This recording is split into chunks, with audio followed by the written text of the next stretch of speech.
have a system. Now, what would it mean for the league if Colin Kaepernick comes back and wins the Super Bowl? I mean, I know that's a pie in the sky type of rhetoric or way of thinking. What would that mean if he sat out this long and he come back and he actually wins? What does that mean for the people who passed up on him? I want to see this confirmed of Cap to the I'm still trying to Browns. figure that out. I want to see this give me that confirmed first. cap to the Browns, because I'm on Twitter. Man, that would be trending #1 in Yeah, that's America, what I'm bro. trying to figure out. And So, it ain't if no. that is not the Kareem case, Hunt we're just taking a signed point to the away Browns, from- but Cap I think still we might doesn't. be taking away a point. Put it up. I think we're taking away a point. If it's not the case, we take a point away from Big Bro. Big Bro. So I mean, well, nah, that's an old text. Let me see. Oh, Because, I don't think I know. Nobody said nothing. I ain't seen it. That's why I was like, hold up. But it will be a crazy thing. Ease, do not give me a point taken away, Ease. I'm pretty Ease. sure it's bro, I'm we pretty are sure it's spreading misinformation. Uncle E, bro. come on, I'm Uncle pretty E. sure. It's Come on, not. You sure about that? 'Cause It's I not. ain't seen it. It's not. Uncle But- Ease. But if it did happen, that'd have been crazy though. I mean, Okay. it'd have been a good look. I mean, Okay. Well, you Let know me see. what? Kaepernick. I Because don't I think it's true though. I don't think so. We're going to take That it happened serious. on TVs. Because I did hear. Now, what I It was did a hear. rumor. They be having, fake rumors and stuff on Facebook, et cetera, so. And They I put NFL red zone. I heard that. I mean, it'll say whatever. It might be something similar to that, but it probably ain't true. Nothing is showing that at all. Nah.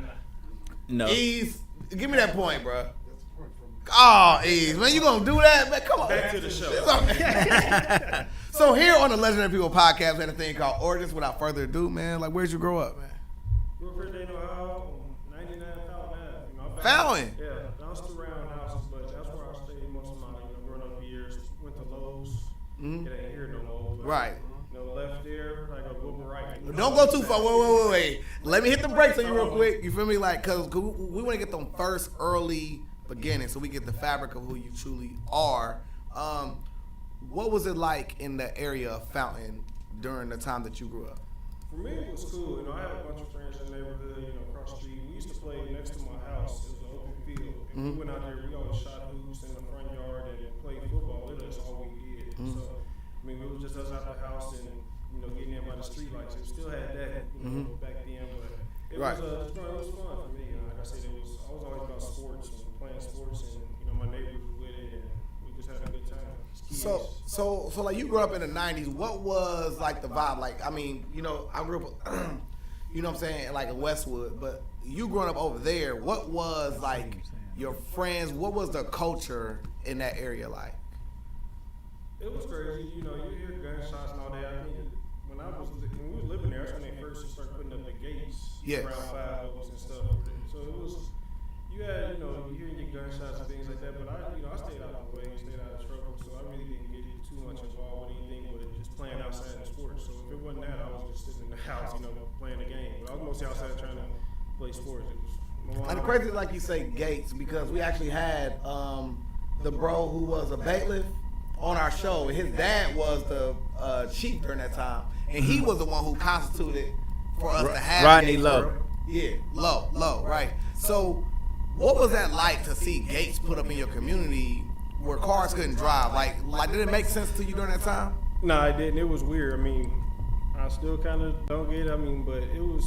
I didn't drive at the time, so I didn't have to deal with it. But Right. it was still weird seeing like what these random gates here for, and being that young, you didn't understand. But as you get older, you kind of you grow up, and you like, oh, okay, this is why they did it. Be able to slow this down, etc. Cool. Yeah. So like you had mom and dad at the crib. Dad played for Bowling Green. I didn't have that at the Okay. crib. I lost my dad. I was 12, but he wasn't living with me at the time growing up. I was with my mom actually. Mhm. But yeah, so it was my mom. Okay. My dad was around, but it was my mom that, did most of the raising me. Because my dad was, up here was, he had problems, so it was, she was raising me, stuff like that. So, I want to ask you later on in that, because, like we have the stories of the Aaron Hernandez and things of that nature. Do you think CTE probably played a role in some of you saying like your dad was a little off? Like, could you think that? Because, like he played for Bowling No, Green he University. had a manic depression, bipolar disorder, so Okay. I don't know where that, I don't think it comes from, CTE Football. or stuff like that. No, I don't think so. Okay. But I don't know, the studies were CTE wasn't really out back then, so we'll never know. Right. Right. So like, what were some of the things that like you love to about your home life, like with your mom and stuff like that? I love seeing her work hard, and I think that's what taught me as an older age how to work hard, and that's what got me to the league. Watching her, I ain't gonna say I enjoyed watching her struggle, but it made me a better person. My mom, molded me into the man I am now. What you do as a profession? My mom, she worked at the hospital, did the KYD'S in Miami Valley. Okay. So, but my mom was just so laid back, and she gave me freedom. That's what I loved about her. I mean, she let me go do what I want to do, and I knew, I wasn't like babied or nothing. She put me in all the sports. She made sure I stayed active and out of trouble. So, and like I said, it was just great. It was not great watching her struggle, but growing up, it made me. Peppered your state. Yeah, exactly. Right. That's how I should put it. So, what were some of the things like you heard about your dad through your mom? Like, I've heard all kind of great things. It was funny. Just yesterday, when mom was talking good about my dad, I was talking, I need to go see him. Shout out to Mama Love. Shout out to Mama Love. But I've heard all kind of great, sure. not just from her, but from everyone. How good-hearted he was. It's crazy. I'm like a mirror of him. My dad would give people the clothes off his back. I mean, obviously, we all know he was one heck of an athlete. Absolutely. It was off the field what he was, how caring and giving he was. That was his biggest trait. So you only child or you got siblings? I got a little brother. Okay. Named Jacob. Okay. I got him. What's the age gap? 5 years. 5 years. So did you feel, like certain type of pressures of, like your dad not there, were you the person that kind of was the forefront of the man figure in the house? Oh, yeah. How was that dynamic with you and your younger brother? I mean, that's how it pretty much came to be. It was, my mom made me grow up early. She had the illnesses and things coming up. I had to learn to drive. I had to take her to like emergency room stuff at a young age. I was driving about 10, 11 years old. I have to take her because I would have to do that. So learn how to cook and, like I said, be able to watch my little brother and cook for him when she's not feeling well, etc. So yeah, I got molded into that man mode very early. All right. So who are some of your day one friends? Day one friends. Yeah. Day uno. Day unos. My mama. That's hard. That's who it is. Friends come and go, and my path I took with college and league. I've had many friends, lost many friends, so I can't really say I've had day one since like elementary, etc. I got a small circle now, but I can't really say a day one. That's something I can't say, but just my mom. Right. So elementary school, were you engaged in sports during that time? And what school did you go to again? Lowe's.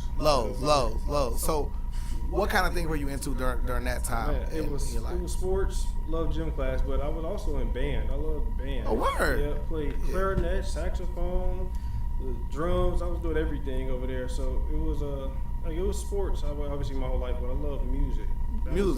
Cody, let me ask you this though, bro. So you really saying that you didn't have any day one friends? Like, did you have a best friend? Other outside your mom?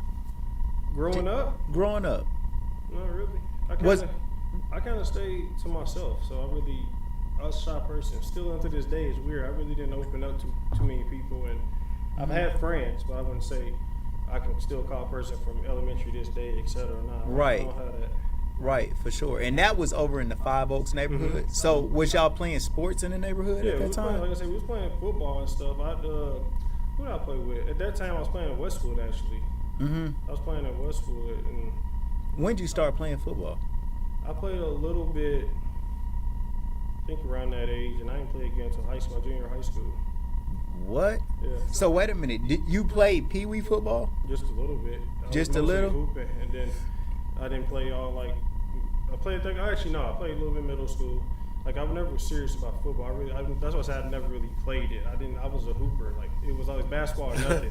So I didn't really play football until like my junior year of high school when I took it serious. And so with basketball, did you play organized basketball or just in the hood?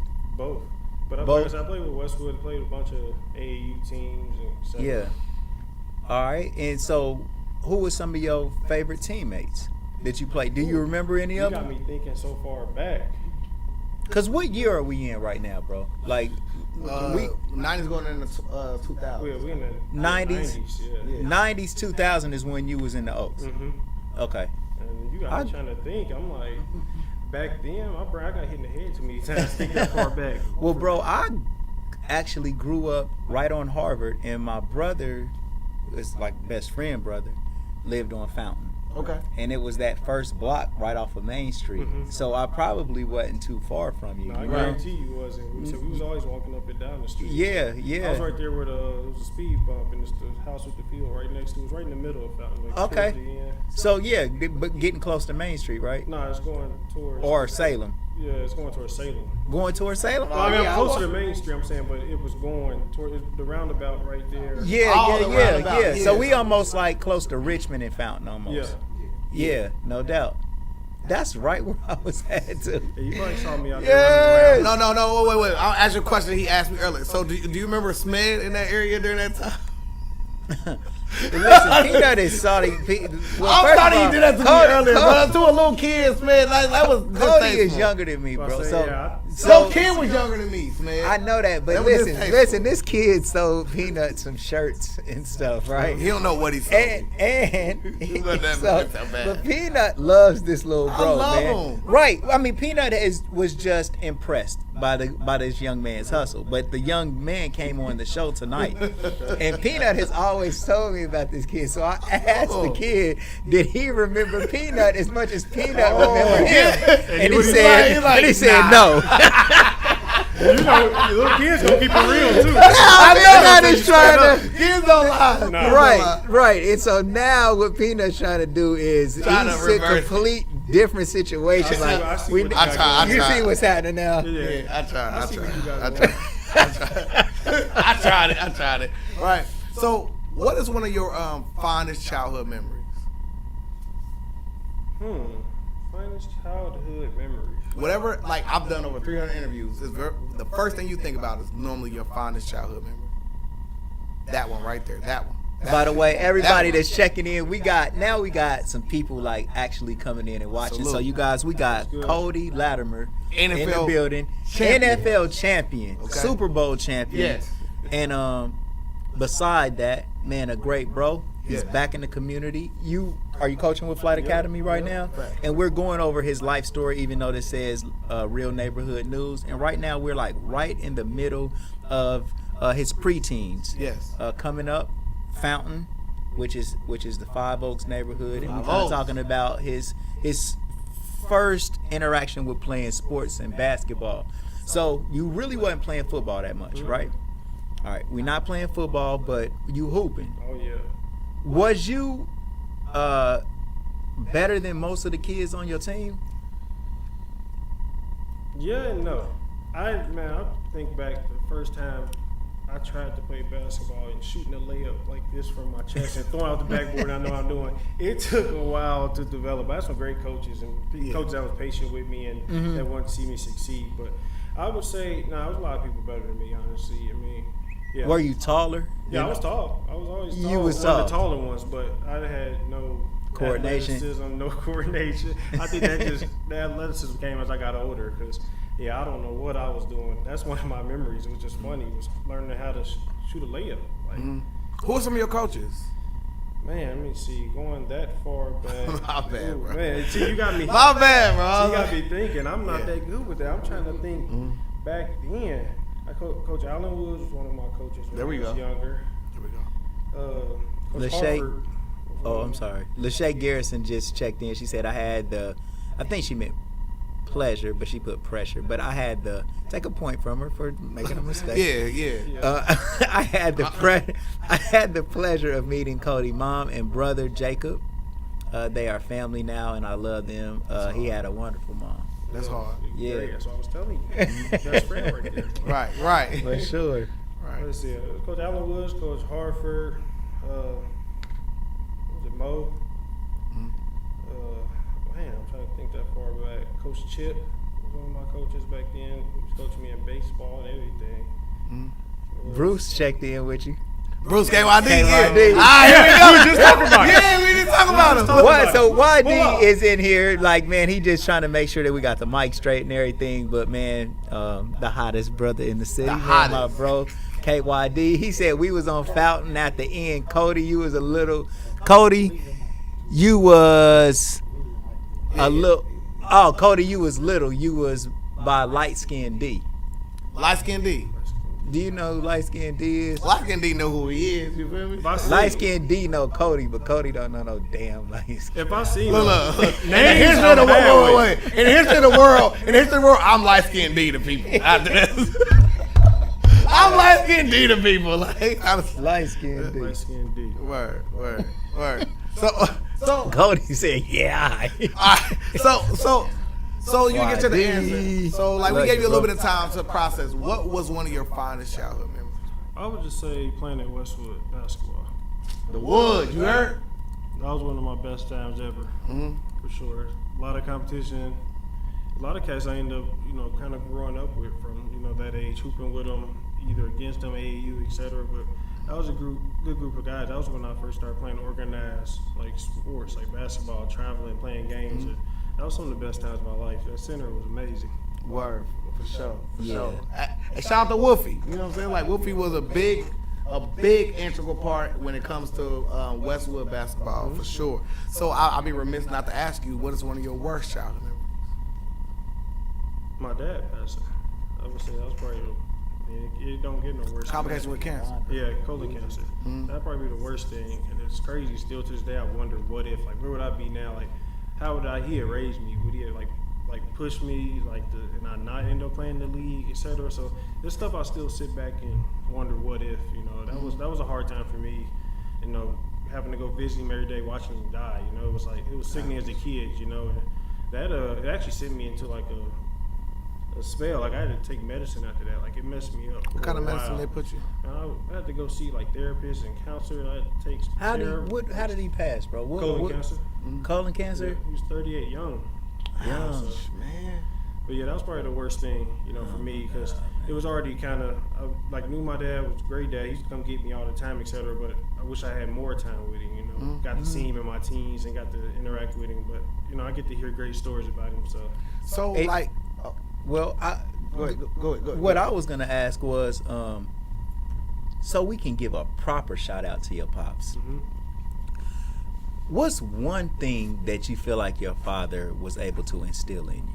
It's hard. I would say the heart, the giving.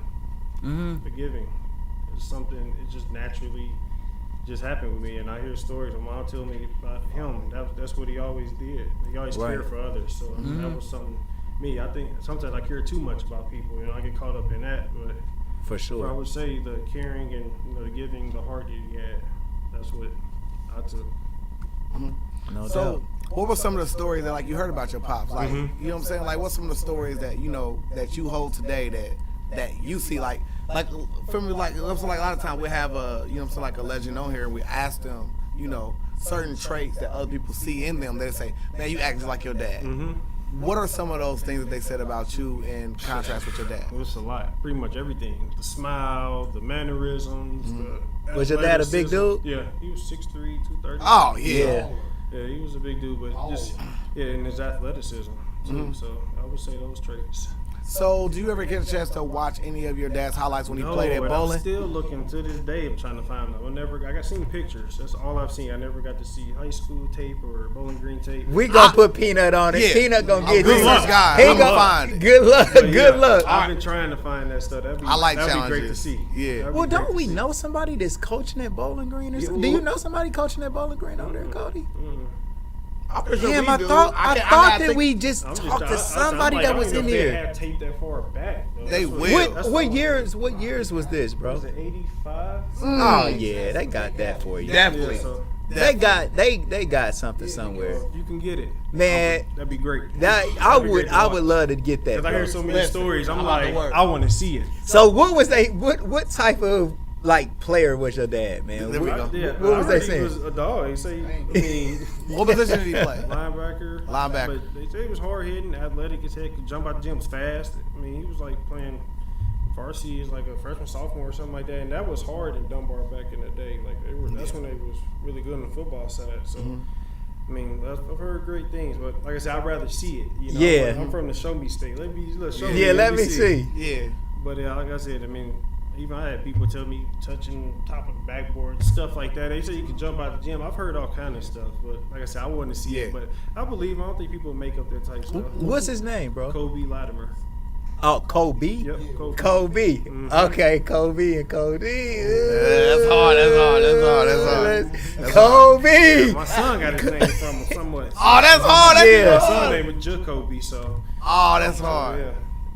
So I love it, man. So now we're moving to middle school, right? So what middle school did you go to? Wilbur Wright. Wilbur Wright. The legendary Wilbur Wright. We got a lot of legends that like came through that building. You know what I'm saying? What kind of student were you? Smart as heck. I was a honor roll like student. Like I always made sure about the grades because mama wasn't playing that. Like she would take everything away from me. She would take sports from me. It was times my grades slipped. My mom one time came. Mama take you out of sports. One time she came and pulled me off the court. Like she didn't play. Literally? But pulled me off the court. Got the pro card, came to the game, pulled me off the court. I'm like, oh, she didn't play. So I made sure my grades were straight. You know, they had to be. So yeah, I had great grades coming up for sure. Any interests that stick out to you? And that was because you had a B. Probably. Yeah. Shout out to Mama Love, She didn't play man. it. I'm Shout telling out to you. Mama I'm Love, telling bro. you. Listen, like Mama will beat you into a great Yeah, shape. I'm still scared of my mom to this day. Yeah. Word. So YD said that his pops played against your pops. Oh, And Can we see he said he wished that he could have told him about him. you shout out to Irwin for sure. Because Give me the why? footage. Yeah. Well, Bruce's dad is a big bro Yeah, too. big bro. Yes, Shout out to man. Big Bruce He is Irwin, for like sure. a giant in a lot of ways, but size is one of them, Yeah, man. Spirit is And another one. he, YD's dad came and coached my fifth grade. Well, now they're in the fifth grade, but when they was babies, man. And that team that he coached got Colton on there, and that Oh, is Lil one of the Colt. star players Lil Colt. of my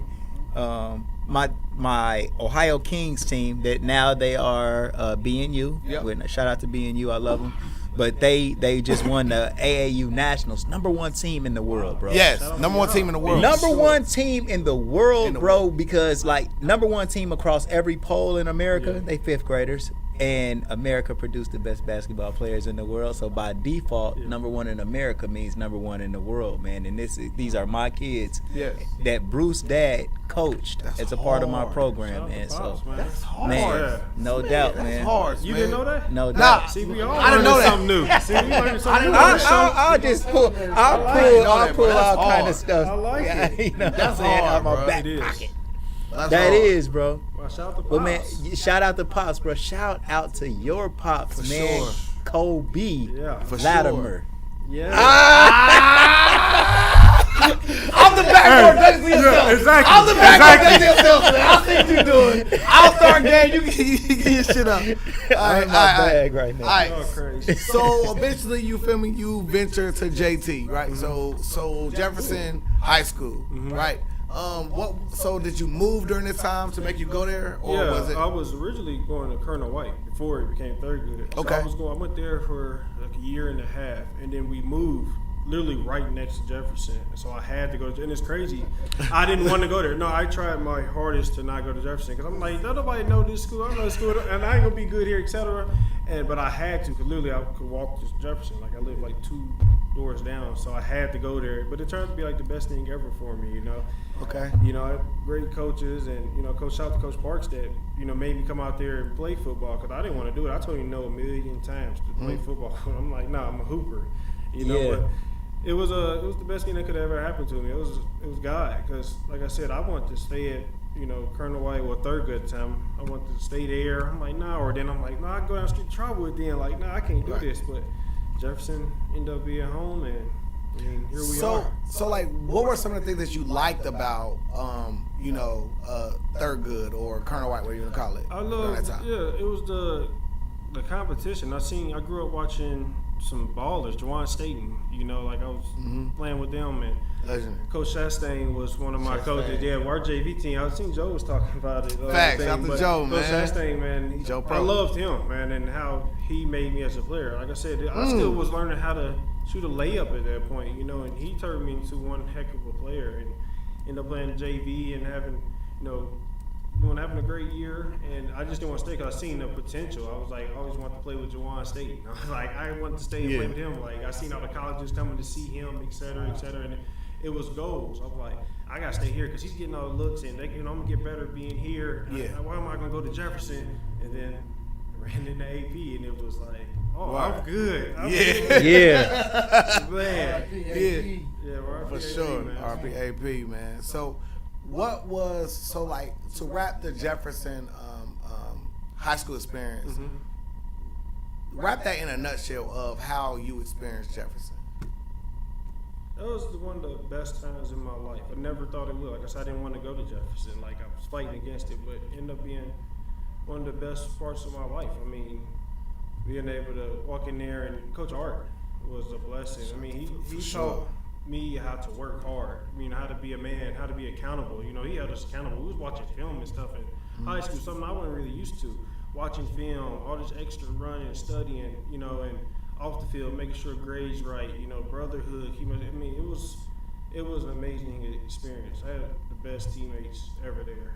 With AP, with Joby, with Devin Foster, with Juan Gay. Like, we had such a great connection. Like, we had to one state. Like, if y'all would have saw how hard we worked, it was unbelievable. I've never worked that hard in my life. And then Coach Parks, convincing me to come play football. I'm like, and we had 14 people on our team. I'm like, oh my goodness. It's 11 on the field at the time. Right. We got 14 people, so we never got off the field. Right.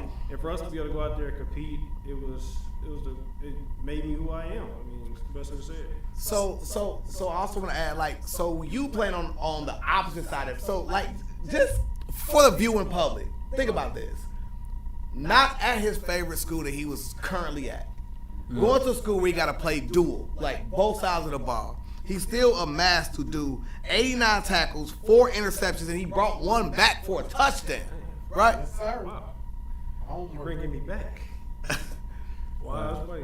Yeah, I sure did. It was about that. It was about that. So what was your motivation at that point? Because if your true love is in basketball, to go to the football side to play dual and then put that much work in, what did that mean for you? Like, what was your motivating factor for you to do that? Was it to become a football player because you love basketball? Right. What was your actual goal during the time that you putting in pain out there? It was to make it out. Seeing like we talked about earlier in the show, seeing my mom struggle was like one of my better times because it made me work hard. Inside of that, it was to make it out, to make a way for her, so she can retire, so she can live a great life. And also I had great coaches that pushed me. Like I said, it started with the basketball side with Coach Art. All we knew how to do was work hard, So it transferred right over to football. And I mean, we only got 14 people out there. You can't take it lightly. Like if you ain't out there to play hard, that's when you get hurt. You got to do football. You got to be all in. And, that's hard. I wasn't trying to get hurt, and I wanted to win. Like we was winning on the basketball side. Like why can't we go on this football side? Yeah, we only got 14 people, but let's make the most of it. And then started getting sending tape out, and colleges were contacting me. So I'm like, I really gotta go do my thing now. I can't complain, etc. So when they start calling, that really shot it up, and I was like, nah, I'm determined now. So with basketball, you also did baseball, you also ran track. What was the recruitment process like for you, knowing that you want to play basketball? Such as, let's say you have a college and saying, hey, you come here and play basketball. And that's your love to start off with. But football is something you're thriving in, or track is something you're great at. Baseball is something you're good at. How did you come to the determination of what you chose ultimately? It was talking to family and stuff. It's funny, people saw a lot in me. Like my mom and them, like, you're a better football player. I listened to my uncle and stuff. Like my best friend, like he's like, man, I think you should do the football. There was a lot of going back and forth with my mom and family, and just knowing it was a numbers game. I said, NBA, was it 15 players on the roster or something like that? NFL, 53. What's the better odds? And it kind of went to that. Like I had some offers for basketball, but I also was like, I'm gonna have to play point guard, shoot guard, and I'm like, I'm a big man in high school playing basketball. Yeah. To transfer over and have to go be a guard, that's gonna be terrible. I'm like, yeah, I'll stick to the football side, and I just was naturally good at it. So, and once I played the numbers game, I was like, yeah, it's gonna have to be football. So, when did you realize that you was good enough to be a pro? I would say my second year in college. second year in college. I don't want to go that far yet. Well, no, I don't want to go to your second year in college, but the fact that you started playing football in the 11th grade, I mean, for real, and you still didn't realize that you could be a professional at it, even after you was getting recruited. So what type of colleges was coming to you to recruit you? There we go. Oh, so I had all the MAC schools. It was like all the MAC schools were offering me. Michigan State, Indiana. Who else? There was a couple more, but it was Indiana. I chose because a lot of schools want me to play defense because I played linebacker and stuff. Yeah.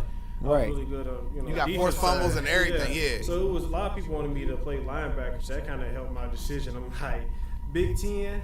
And I could play receiver, score touchdowns. Like that's what I wanted to do. I'm like, Right. that's where the glory at. You know, you Right. score touchdowns feels amazing. Like, Right. I'm trying to go out here and knock people's heads off. It ain't no glory Right. in that for real. I want to celebrate, score touchdowns. So it was pretty simple after that. Once Indiana came, like you play receiver or Big Ten, I get to play against Ohio State's and stuff because they didn't recruit me and I was mad. I'm Right. Like, I wanted to go to Ohio State, but so I wanted to play against them and have fun.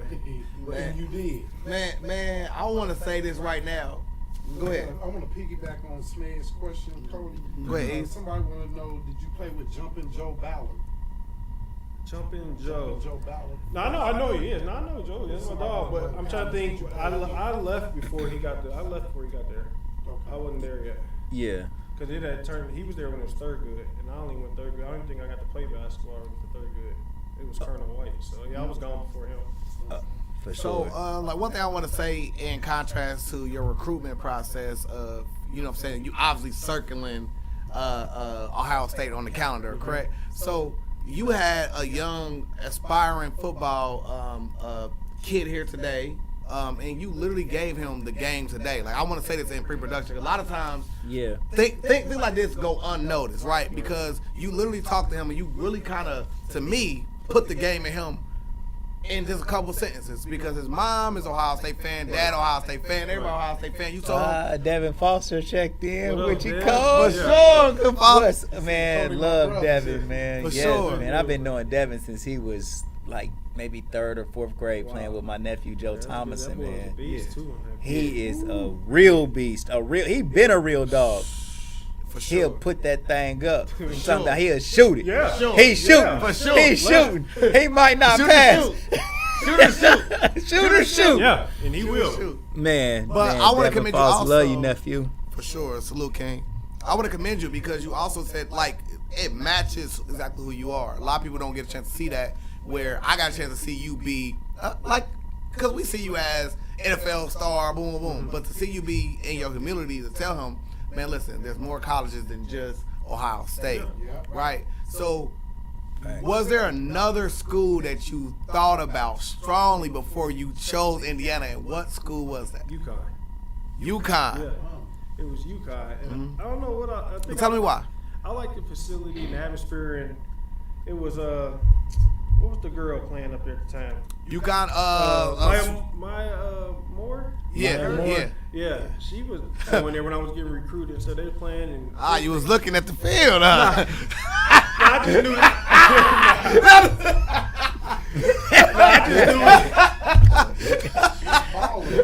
Yeah, she was balling. the atmosphere. It was a great campus. The energy. Yeah, and then also the basketball program was legit. So I was thinking I have a chance to play both. Maybe I could walk on and play basketball at UConn. UConn, with that's hard. Kimball Walker stuff. I'm like, shoot, that's what gave me the hope for that one. I'm like, I Big might be able to Shep play just both checked here. in with you. What's up? Derek Shep. Oh, Big Shep. Yeah. Big Shep. Man, Shep about to change the game at Metal Metal Bill. Bill, yeah. Sure. Lil Shep just My got alumni. Lil Shep UC, but yeah, Lil Shep just got an interception.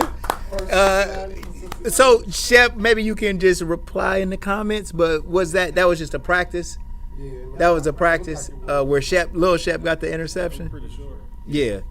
But it was a great thing, you know what I'm saying? You got to do it in practice before you do it in the game. sure, So, man, practice. Shep, man, I'm really, really proud, man. So, high school, boom, you're getting recruited. What's it like for your confidence going forward before you make the ultimate decision to go to college? What is mom like? What is everything like for you? It's a great feeling because she ain't got to pay for school. Right. You know, Yeah. it wasn't no other way. I wasn't going to go to college.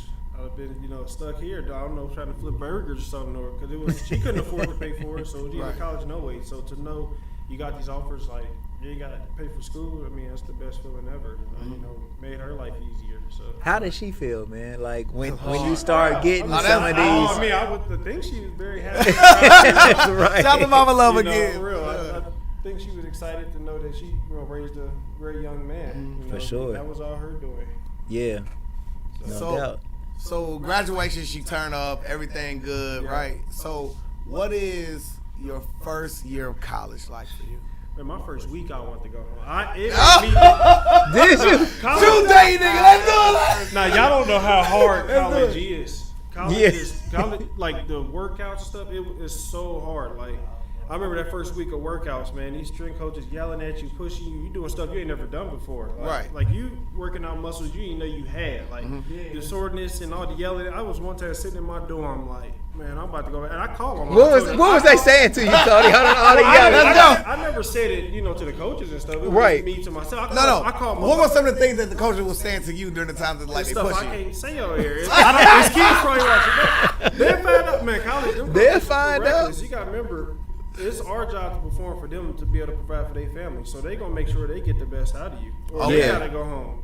They got a family. So you don't take it personal at all. It's No, like you can't. You can't. I mean, if they don't have us right, they going home and they trying to feed their kids, their family. So they gonna make sure that they push us to the best we can be. Yeah. And that first week, I called my mama. I said, "Man, I think I'm coming home." She said, "You ain't coming here. You ain't gonna be not here." Shout out to Mama Love I again. swear. It was, man. It was an eye opener, man. Like it was fun going around campus, seeing all the girls. You get your dorm, be like, "Oh, it's gonna be cool." But then that first week of workouts, I'm like, "Yeah, I don't know if this for me." Right. But we pushed through, and that first year, it was cool. I had some great receivers ahead of me though at the time. It was DeMarlo Belcher, RP.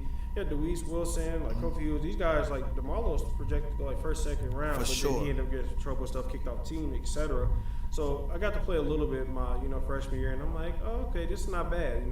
But like I want to start right there. So like, what was the climate like when he got kicked out the team? Was it more or less like, oh, that's unfortunate, or was it more or less like, oh, I can't do like? Well, we all knew that because our coach, we had a new coach at the time, Kevin Wilson. He came in with the mindset like he ain't taking no BS. He out here. It was a lot of people like kicked off our team my first year. I'm pretty sure. Like it was crazy. For the good or for the bad?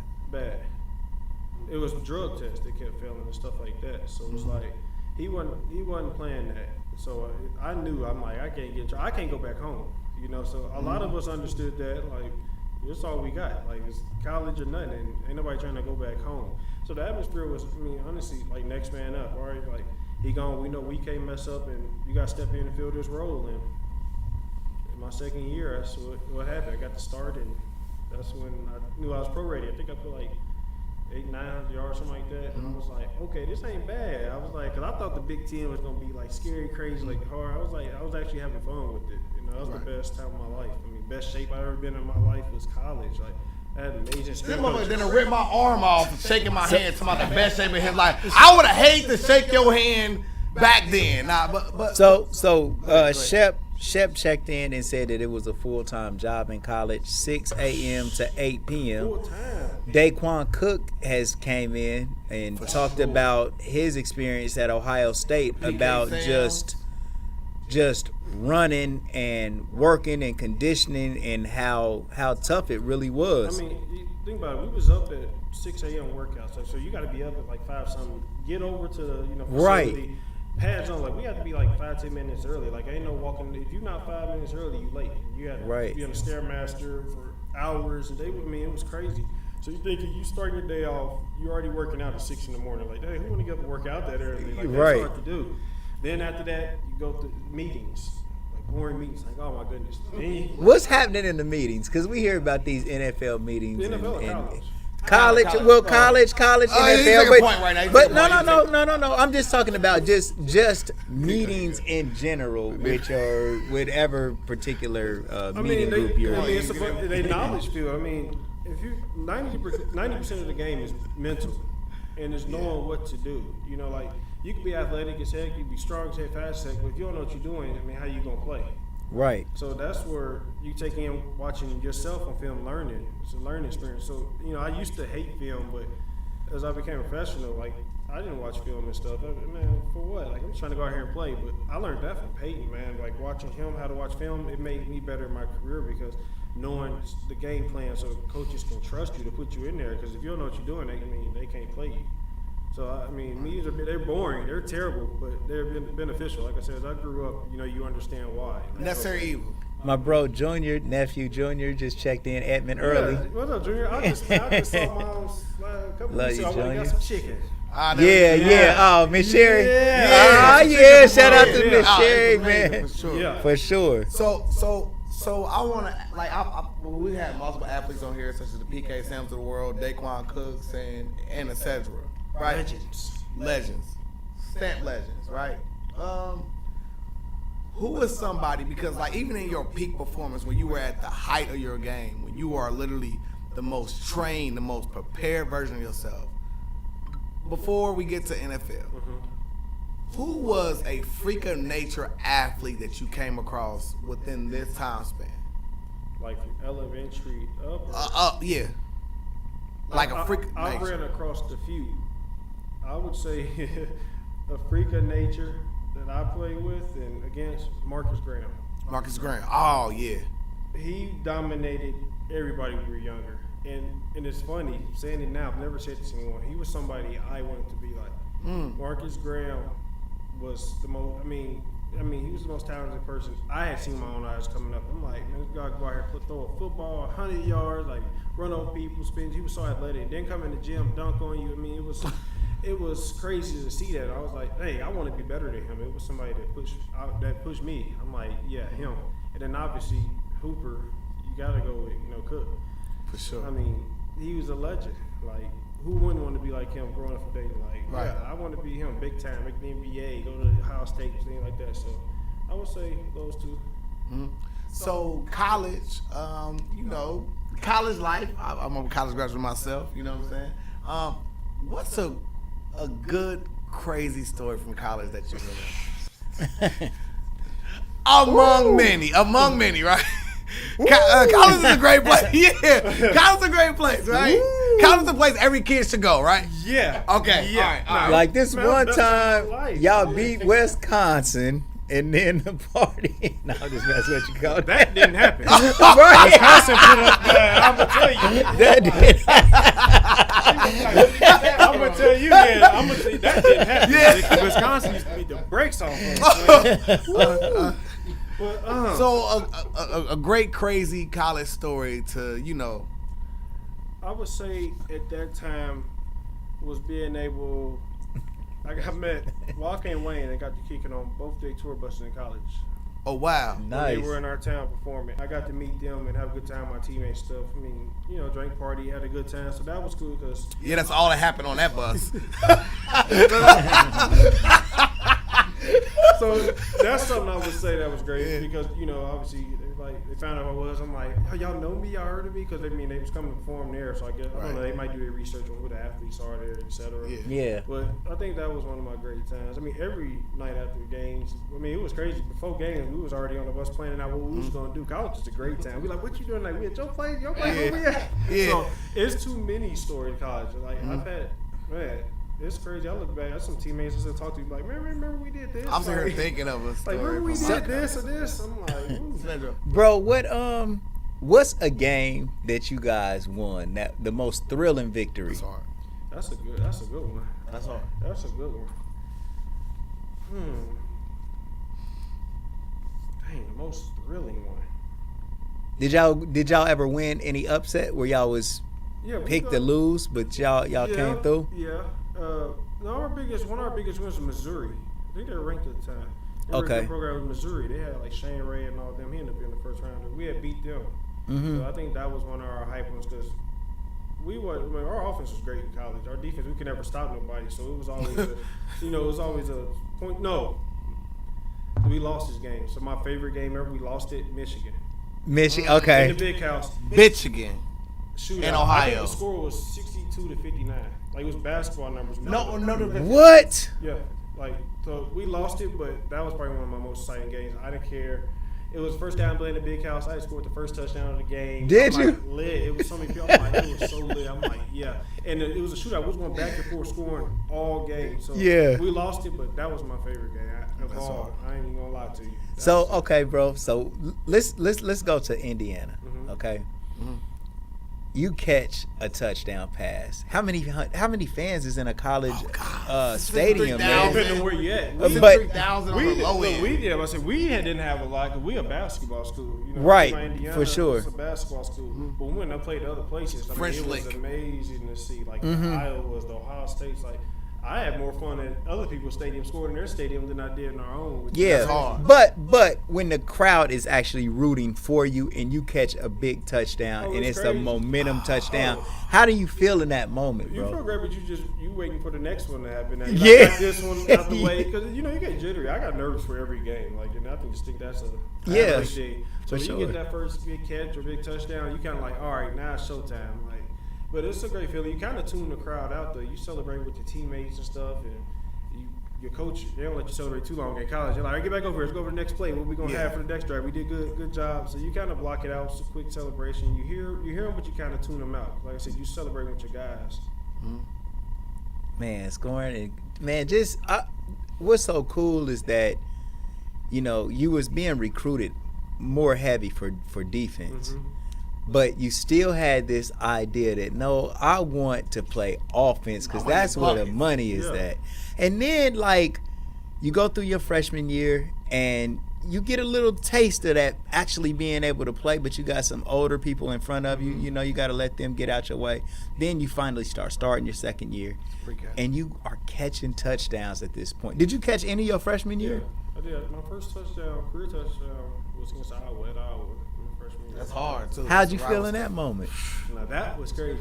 I didn't know what to do. I think my celebration was something like, Yeah, I just didn't know what the heck to do. It was an exciting, very exciting moment. Like, all right, I can do this college thing now. I got me a touchdown. All Right. let's do this. And was it easier than you thought it would be?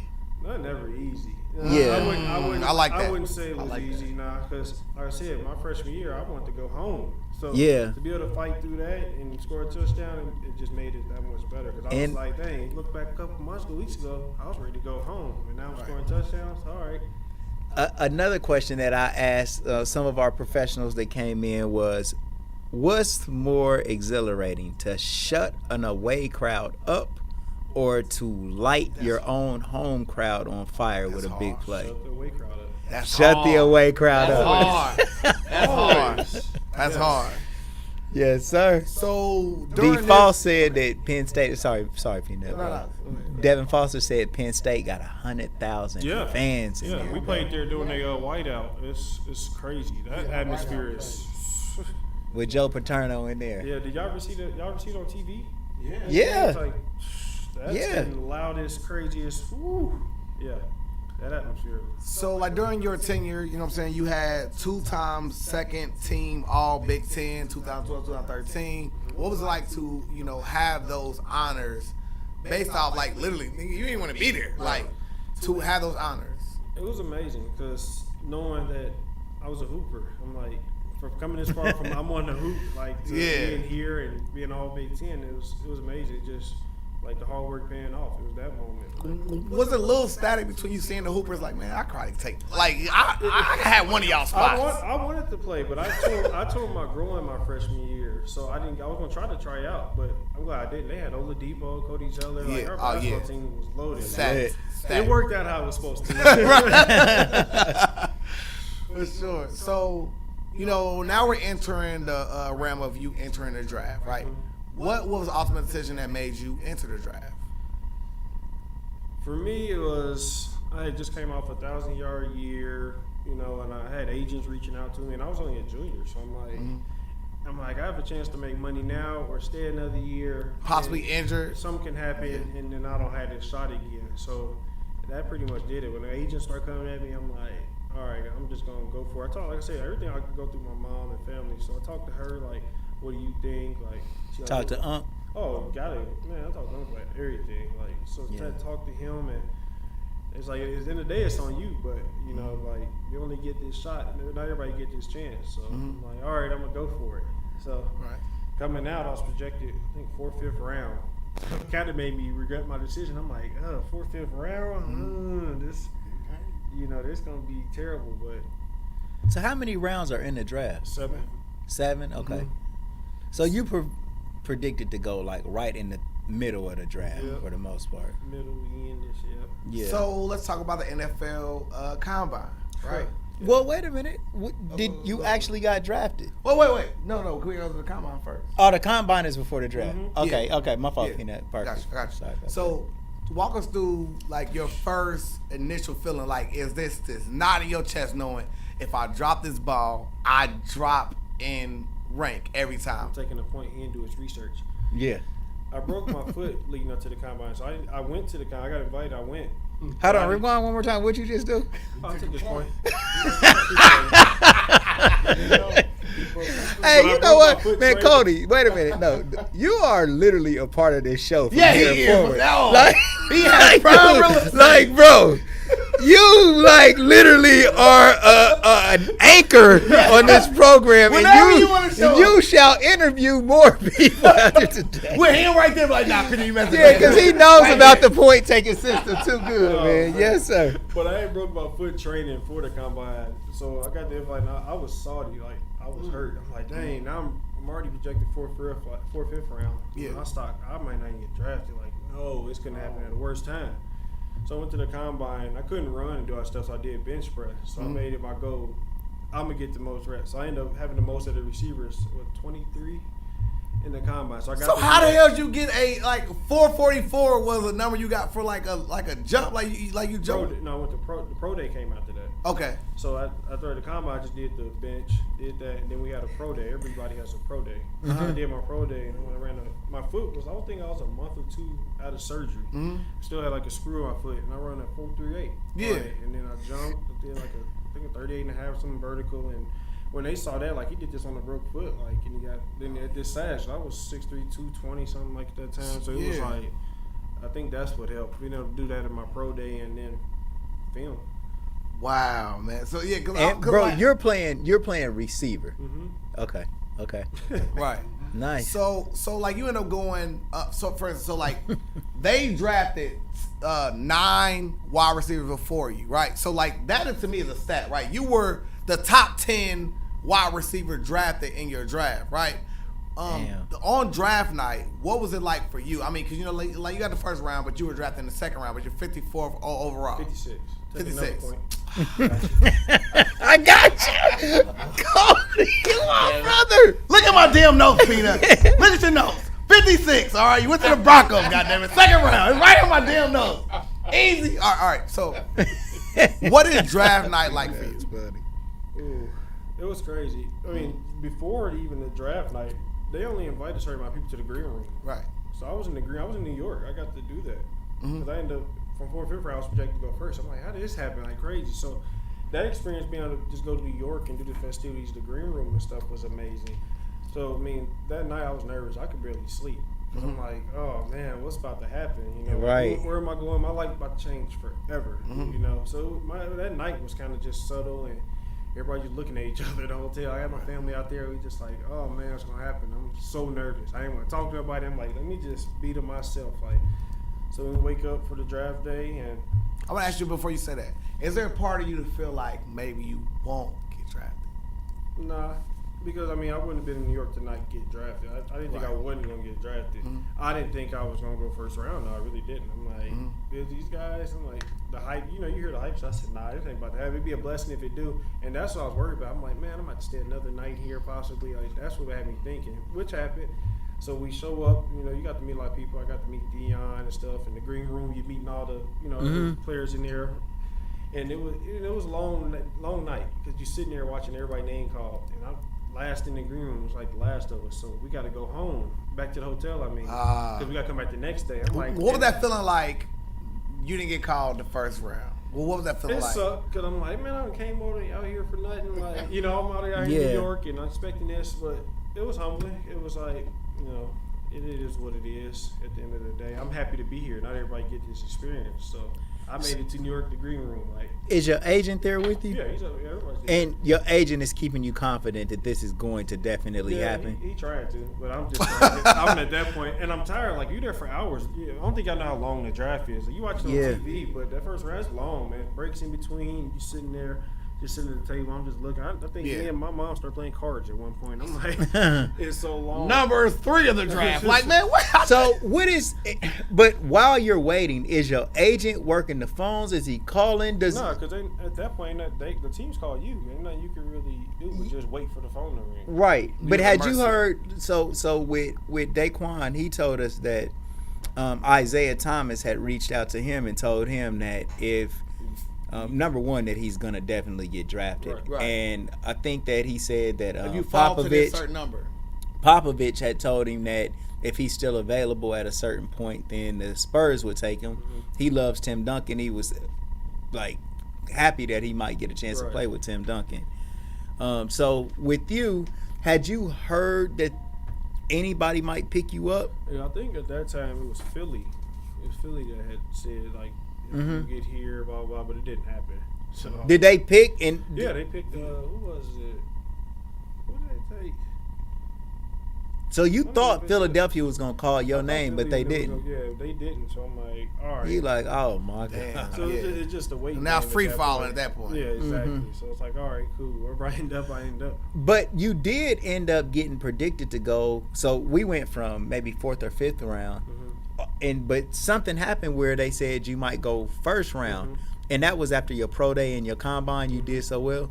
Yep. All right, cool. So they invited you to New York, and now we in the 2nd day in Peanut. What we got? Okay, so eventually you were selected 56 by the Broncos. What is it like 55 going into 56 and they announce your name? What is that moment like for Well, you? it was crazy because it was a trade up. I think San Fran was on the clock at the time. So I'm like, I mean, at that point, I didn't care. I was just been sitting there waiting. I'm like, I just want to get on the team and go home. I'm like, Yeah. I'm like, but then I saw it was a trade up. And then I got the call because I get it for live TV, and I got the call. I just did it was Elway. I'm like, what the heck? And Right. I'm thinking of John Elway. John Elway called you, bro. Yeah. He's like, Cody, Latimer, you gonna be a Bronco? Are you ready to go? You get to play with Peyton, blah blah blah. It was a cool situation. I cried my heart out. You know, I'm like, wow. So in Bro, that that moment, was the perfect situation for you, bro, to get with Peyton Manning. I'm sorry. no. Peanut. So in hindsight, right? If you would have went to Philadelphia, what do you think your career could have been? I don't know. It's hard to really Was say Vic the how- quarterback at that time? There. I don't know who it was. I ain't go there, no. Yeah, I Yeah. don't know who it was. Nah. Nah. I'm pretty sure he was. I can't remember who it was at that They time. went one to the Meek Mill era, right? So, so once you're signed there, you know that you're playing with Peyton Manning. Do you feel, of course, like your gratitude of being happy to get to this point? What is that moment for you and your family in that moment that you're finally drafted? Now that's part is past me. Everything I've done, basketball now is a foregone Right. conclusion. What is that like for you and your family at that point? It was great. I mean, it was financial freedom, and I was scared as heck too, because I'm like, I'm about to play with this Hall of Famer. Like, Yeah. oh my God. You Like, can't drop I'm off. like, I'm in the worst situation. Like, man, I could have been with one of these young quarterbacks. I'm with Peyton Manning. Yeah. Oh my goodness, it's about to be a long ride. All right. Before we get to the Peyton Manning era, right? $3.7 million, man. What's your first purchase that you make with $3.7 million? Like, I mean, of course, like they signed you, and then you got $3.7 million for the whole year. They give you your Sign upfront. bonus, Yeah. yeah. What is your very first big purchase? Keep it real, man. Come on, man. I'm thinking. That one. What that you bought? Strip Well, club. I kind of did it wrong. Strip club. No, I kind of did it wrong. Oh, But okay. I got me Tell I got me us. some cars. I got me a few cars. Okay. Some chains and a bunch of clothes. Just on the RNAs, side. we call it on this podcast. That's called real nigga activities, right? So you bought the cars, the chains, you got everything to flex, right? So is this for you in Denver? You bring it back to the city? Like, what are you doing with the bread for real? What you mean? Like, so are you, like you buying cars to be in Denver? Or are you buying cars down here? Like, how No, are it was you? all in Denver. Word. Not here. Word. So the community in Denver, did you kind of ingratiate yourself in that, or more or less like of a status symbol of I'm buying these cars, I'm out the way kind of thing? I mean, Denver was home at that point. You know, I'd be here for 4 years. So I mean, and then my mom moved her to Tennessee. Got her crib in Tennessee. So I was like, I probably won't be dating too much because I'll be either going from here to Tennessee to see my mom, or stopping here to see family. But I mean, Denver, I kind of just knew at that point was gonna be home. I like the atmosphere and stuff. It was cool. It was a culture shock. It's different for me. So it's a lot to see out in the world. That's what I was telling you, man. It's a lot to see. There's so much to see out here. It's crazy. What was your dumbest purchase, bro? Which one? Come on. I think a lot of my dumbest purchases was bottle service in Miami. Off season, I lived there, and it's crazy. I was going and spending 10, 20 grand a night on tables.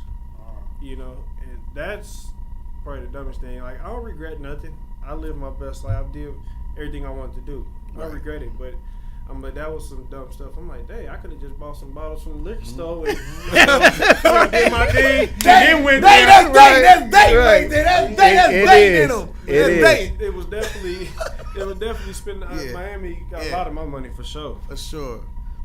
So like that first year, what are some things you could say to Peyton Manning's leadership, his character, his leadership? I'm gonna tell you. Okay. And I hated Peyton. No, just me young, not knowing, because he was always on me. Like, I remember one practice. This is my first practice. I'll go out there, and this team just went to the Super Bowl. They just lost to Seattle in the Super Bowl. Factual. So they had their same team. So we going out to practice. They throw me out there, Rouse versus here to him. He gave me a signal. This is my first practice. I was sitting there like, what? He gave me a signal. I'm like, I just got here. I don't know what that is. Get me the fuck out the field. What you don't know what you're doing. Oh, he went out. They kicked me off the field. I'm like, bro, that's my first day here. And I think that traumatized me because I didn't want to mess up no more. And I'm like, oh, this is crazy. But what it did, he was a great character. He made me a better pro throughout my career. That's taking hard. that, knowing how to study, because now I need to know my quarterback need to be able to trust me. I ain't had this in college. In college, it was simple. You knew you was getting the ball. You the man. Like blah blah. Now NFL, everybody good. And everybody trying, everybody after this bread. And if it's Peyton Manning, he trying to win. If you don't know what you're doing, you ain't gonna be there. So, for me, it made me take pride in studying. I never really studied and all that. It took me a while to grasp that. Like I said, I tell my players now, this game mental 90%. Like if you, like I said at the beginning of the podcast, if you don't know what you're doing, you can't play. And that hurt me my first year. Facts. Because I'm still dumb because I'm still out kicking. I was busy trying to kick it. Like, I'm doing stuff I ain't never did before. I got all this money. Like, man, I'm kicking it. I'm in the league. Like, hashtag dating. But I'm just like, I think I was doing myself too much. I should have been more in my playbook, doing this more serious, took it serious. And I feel like I took it serious too late. Would you consider that your legendary mistake? Oh, ultimately. I would say all that kicking which I did my rookie year, shouldn't have did it. Like I said, I don't regret nothing. I enjoyed everything, but I could have I should have had a different approach coming in. I didn't know. Shoot, I didn't know about studying, and you playing with a Hall of Famer now. You got to change your whole mindset. So when Peyton Manning, when he come at you like that, all right, how do y'all rectify that situation? Like, does he come back to you later and say, "Look, Rook, you got to know what's going on and be ready," or how does he come at you in order to kind of like get you guys back to be on the same page? I mean, I'm a rookie at that point. He's vet, and they come and see he's trying to win. It's Peyton Manning. He ain't trying to really hear all that. Like, right. He wouldn't say much. Just get in your playbook, study, know what you're doing. Next time I call it, pretty much. It wasn't no. For sure. Baby, you ain't none of that. Oh, it's gonna be okay. Like, yeah. I wish it was that. No, it wasn't that. I mean, it's a shitty situation because you feel like, damn, he don't trust me now.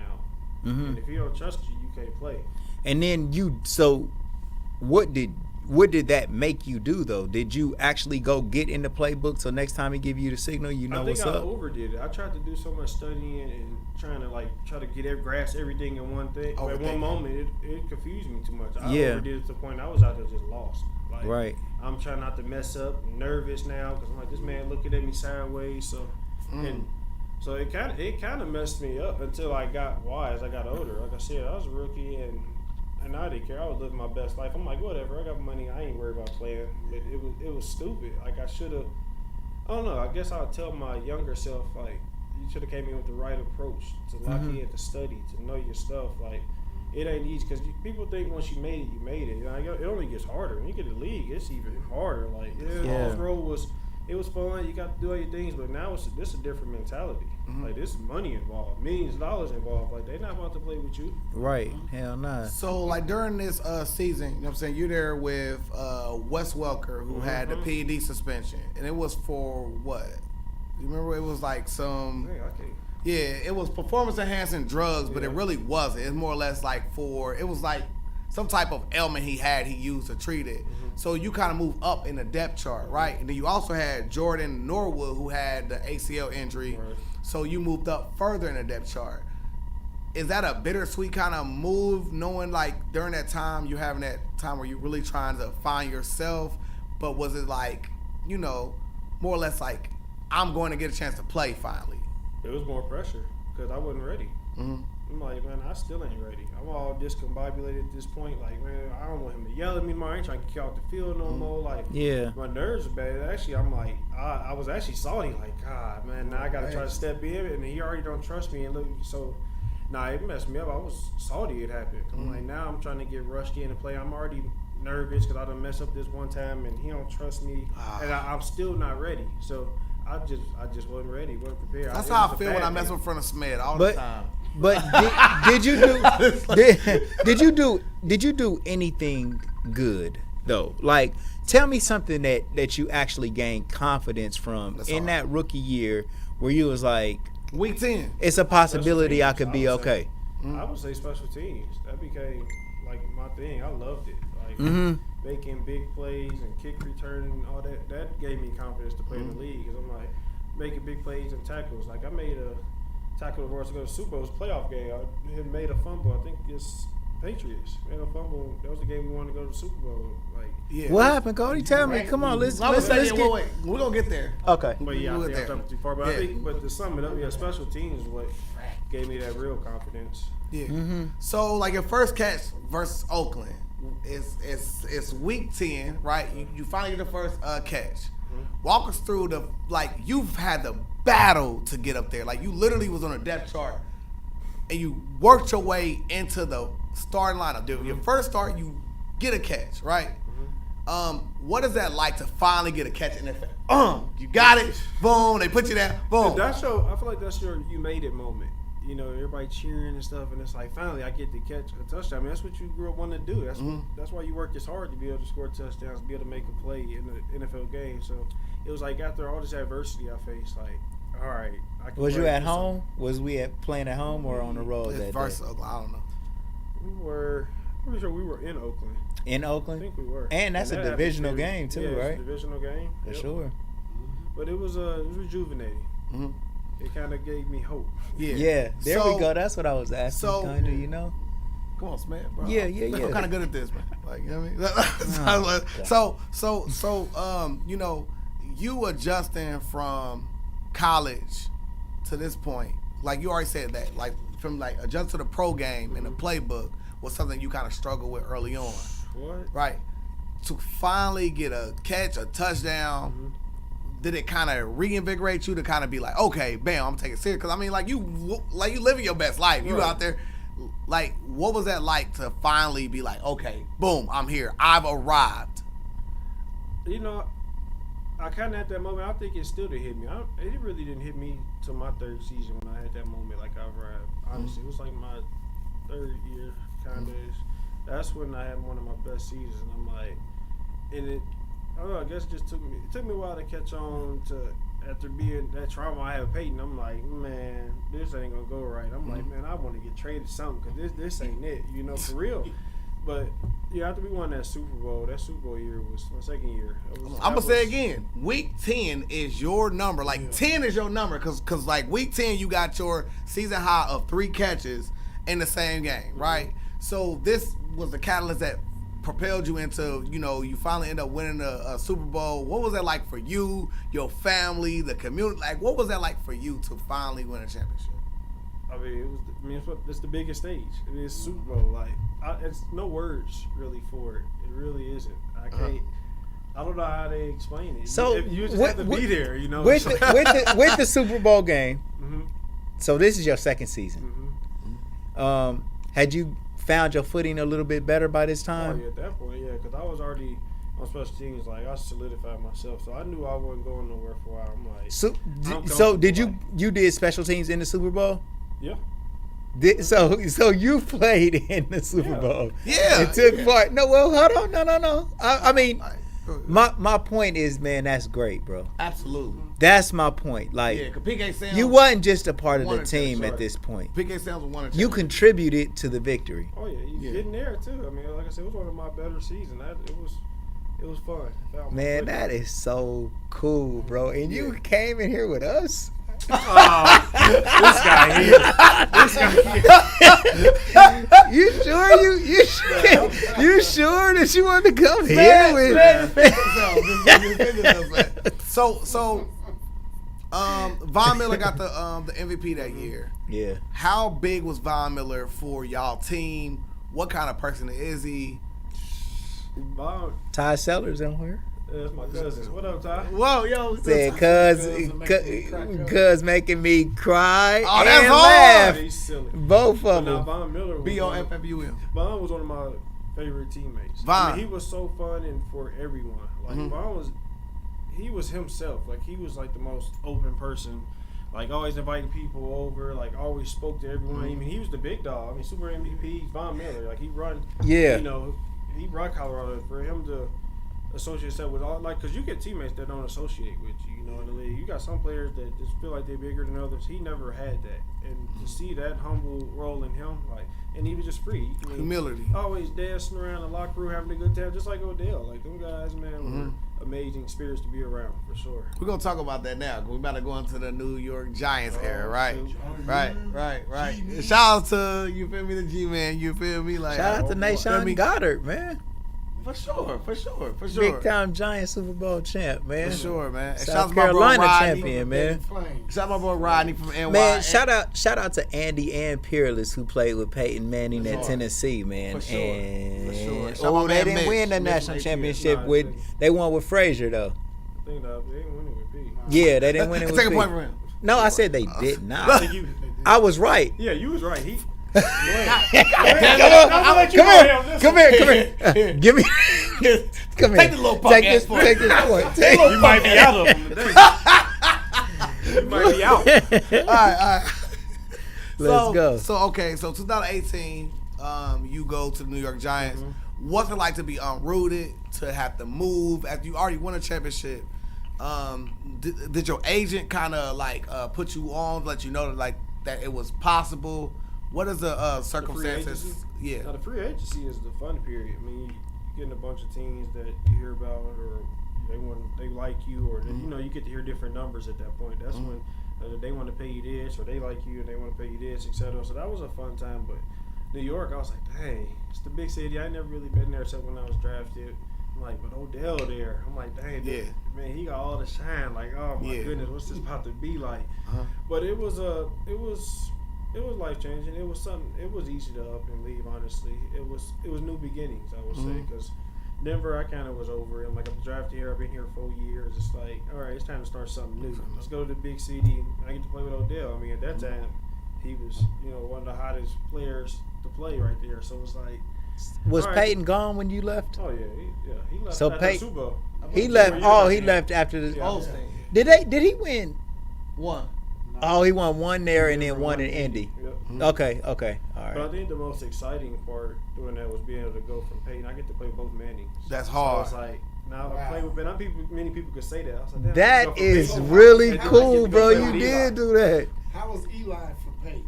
Total opposites. Yeah. What? It seems Okay. like. It's total opposites, and I mean Eli was at the end of his career too, like anyway. But I loved Eli, man. He was more chill, but also I approached him with a different mindset. I didn't come in as rookie Cody. First day I got there, I came with him like, I'm a different person than what your brother had. You know, obviously, I'm gonna be on top of my stuff. Like, this is what it is. So we built a connection instantly, and I think that's why he trusted me so much. Like, I made sure I didn't make that same mistake with one brother with another. That's right. So, and I told him the first day I met him, like, this is what it's gonna be, and it turned out well. I loved it up there. But What's something you? Go ahead, bro. What are something you can speak to his, his leadership or his teammate, Greatness. Kinship kind of thing? I mean, it was amazing. I mean, like I said, he was one to play. He talked to everybody. It was fun in the locker room. Like, a lot of people don't get to see it the other side of the NFL player. They just see us on the field and what you see in the media. Like, he was a fun person to be around. You know, he really was. Was Peyton that? Yeah, Peyton was.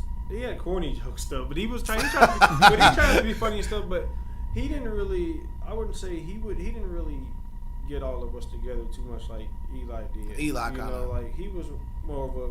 Peyton was trying to win. You know, like, he was all about it. Eli was more laid back. Like, Peyton was so great for so long.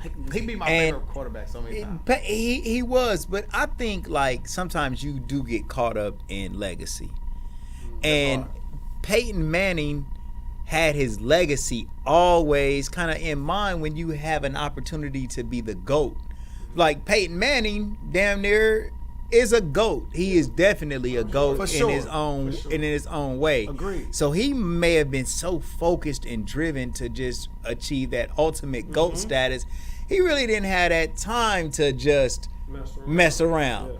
Where Eli, both of them got the same amount of Super Bowls. Yeah. You know what I'm saying? Brady killer, bro. Eli's the Brady killer, Man, bro. I love Brady is my favorite quarterback. Eli is the Brady killer. I would want him to match up against anybody besides Eli Manning. Yeah, man. Eli is super cool, but bro, what about Odell Beckham? Man? There we finally go. get a chance to meet Odell Beckham, man, who is definitely a superstar. Character. What kind of character? Great character. Like I said, a lot of people just see what media puts out. Yeah. Media ain't gonna put out nothing good. It's always gonna be something crazy. I mean, I loved him as a teammate. Like, I used to go to his house every day and kick it. Like, he would just have us over. He would get receivers together every night, like, just to hang out and bond, like, stuff like that. He was a amazing team, and he worked hard. A lot of people, they think he's prima donna. Odell worked so much extra before and after practice. I mean, I'm like, man, you can sit down. You're killing yourself. Like, he wanted to be great. Like I said, people just see what the media put. It was a great teammate. Like, I can still talk to him to this day. Like, he's great, man. He's one of my favorite teammates for sure, and he ain't what the media portray. Like, I'm done playing, so I ain't doing this for nothing. I'm real. Like, nah, he's a great dude. And your decision to actually go to New York, is it from New York recruiting you during free agency? Yeah, I mean, they reached out to you and stuff? I felt I had more of a opportunity. It was there or Detroit, but they was going to pay the most. And I'm like, I ain't about to go to the Lions. Like, I just knew the situation. I was like, Was Calvin Johnson still there at that point? No, He was done. Yeah. He was done. Gone. Yeah, I was like, Okay. Gone. But I was just like, yeah, Detroit ain't the move. I don't know about this. So it kind of made it easy between them two. For sure. Was you on that boat trip with Odell? No, that was before me. That was before. That's a good question. That was the year they went to the playoffs. Okay. Yeah, they did. That's a good And right question. before the was playoff right before game, that, they yeah. went and kicked it. That's a good question. He's like, Right. So, what is one of your most memorable times in New York? Just like living there, being a part of the culture of New York. I love New York. I think it was, I hated driving to the city. That was like the worst thing ever. Like, I lived in Secaucus right next to the stadium, and the city was 2 exits away, and it took us like almost 2 hours to get there. That's crazy. That's how crazy traffic was. But I love the city, the restaurants and all that. I had so much fun, like, walking around New York. We got to be there for Christmas and be there for winter and stuff like stuff you see on TV. It's like, it was amazing to see that. We had some great neighbors. I mean, I love New York. The fan base was really cool. Like, I built a lot of relationships out there. So I'm gonna have to go back and visit. I was like, me and wife were just talking about, like, we need to go back out there. But it was fun, man. And I got to, I have some big games there too. You know, like Dallas. I love playing against Dallas. Oh, yeah. I used to have fun against them. All them games. Down ass. Yeah. Emphasis on ass. What? Dallas, emphasis on ass. Some niggas is trash. Trash. I would never like. All right, go. So. Something wrong with you, brother. Oh God in them, right? So eventually your tenure ends there, and then you go to Washington football team, right? So at the time, there are still the Washington Redskins. Yeah. Okay. So what was it like going through the transition of moving from New York now to Washington? That didn't happen. Point taken. We ain't gonna speak. I love it. This is the best interview ever, man. I swear to God, he gonna watch it every day. Let me put it like this. God damn. Eve, take a point too, Eve. Here you go. God damn it. So I went there for training camp, but I had some off the field stuff, so I never really got to happen. So I went there, but I never got to be on. Are you talking about the poker incident? Yeah. Okay. To me, I'm a father, right? If I see some things that look crazy to me, I'm gonna react accordingly, bro. You feel me? So to me, I also want to stand with you when it comes to this. What did you see that day that you felt was out of line? If you don't mind me asking. I don't really want to talk about it. Okay. Sorry. Okay. Right. So if you can go back in any part of your history, not that, and you could whisper one thing in your ear, what would be that thing that you would whisper to yourself? It'd be coming in my rookie year, like taking it serious. I told myself I should have took this serious. Like been in the playbook, been studying, and I also think I should have kept my circle even smaller at that time. You know, I was opening doors for so many people. Like, oh, you come on, let's do this. You're my friend, and I was doing more of that than focusing on the actual game. Right. So I would tell myself, keep your circle small, get in that playbook, know it better than the quarterback, so you go out here and play. I had all the abilities. I just wouldn't get on the field because I didn't know what I was doing at that point in my life. I was too busy hanging out and trying to spend all this money and show, floss. And Yeah. That's just what it was. One thing that happens to professionals, right, is once you get drafted, everybody is doing this research about how much money that you got. And at the beginning of this interview, you said that you really couldn't think of people who were your day ones. Yeah. People who was there with you in the doghouse. Now, you did have that's y'all brothers like Devin Foster and some of your other brothers, AP. But did you have a lot of people coming at you, kind of like newfound friends trying to move off of you, bro? What up, cuz? Hey, by the way, I just found out me and you cousins today. So if you got a couple shekels, that happened all the time. Right. I mean, that's just the way of the world. That's just how it works. But like And I said, I got that heart from and you my got your dad. That's so perfect, fall man. into that. Right. Yeah. Right. And because you kind of got the mind frame of you don't want people to think of you like this, to think of you like somebody who forgot where they came from. for sure. Because they try to play that shit on you, man. All the You know time. what I mean? Oh, man, he forgot where he came from, or he ain't doing nothing for this or doing nothing for that. But it's like a lot of times, like, these places don't do anything for you, man, but drain you down, Right. It does happen. I mean, it's always good to give if you can, and when you give to other people, you give it to yourself. But sometimes you do have to be strong and say, like, well, I don't have it right now. I gotta do this or do that. For sure. No, I ain't never forgot where I came from. It's just At all. I And the shirt say it. And the shirt say it. You feel me? Period. I mean, him being here tonight says it, For man. sure. No, For sure. it ain't. I forgot where I came from.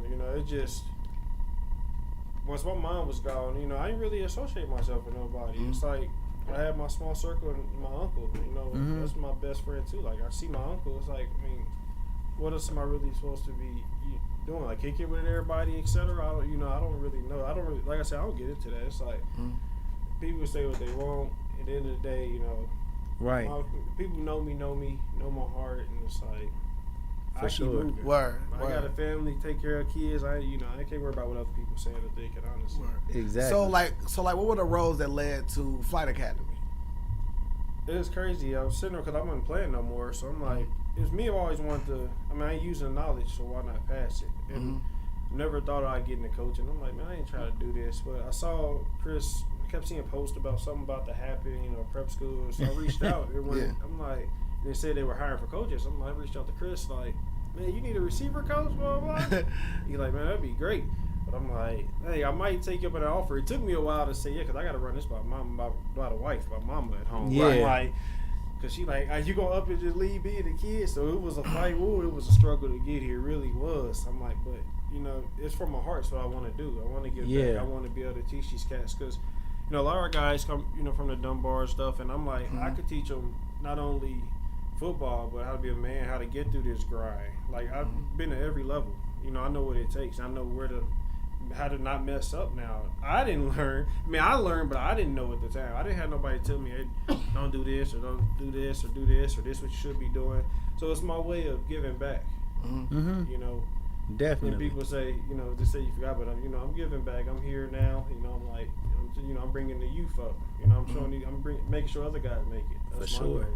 So beyond the NFL championship, what is something you pride yourself on from your illustrious career when it comes to football, sports, any conglomerate of that? What is something you pride yourself to say, this is my defining moment in sports history? Like being drafted, I would say. Like, Okay. Not many people could say that. You know, and show that my hard work paid off. So I sum it up. Just my defining moment in general was just making it to the NFL, and now it's being a husband and a father. This is my best moment I could have ever had this time of my life right now. Word. So here on the Legendary People Man, that podcast, is we had a so thing cool. called a butterfly effect. It's something you said in the course of the interview, something I found in the course of the research that I found was truly profound and amazing, bro. What I want to say is this, man. In pre-production, we got a chance to talk about different things and like things of that nature where you got a chance to show us that, like, you are tapped in with the real culture because we are the culture of Dayton. I don't care what nobody say, right? I mean, like, you said things that will benefit KYD. You said things that would benefit SMED, things that would benefit me, things that benefit the soil. But the fact that you went off and won a championship, go off and have all these different accolades to be proclaimed, to come back and still invest in the soil here, I mean, that speaks to your true character, right? What you are going to do for, you know, the Fight Academy, right? Which kind of still falls back into your first love, right? It to me, it's poetic in a sense, right? So even though, you know what I'm saying, we ain't touch on some of the things off the field kind of thing because we're here to celebrate you, bro. So it wasn't that. So I'm saying is the fact that you have been through these tumultuous situations and could come back, still be a king, speaks to what we truly are. Because a lot of times we get into this identity crisis of what a Dayton dude is.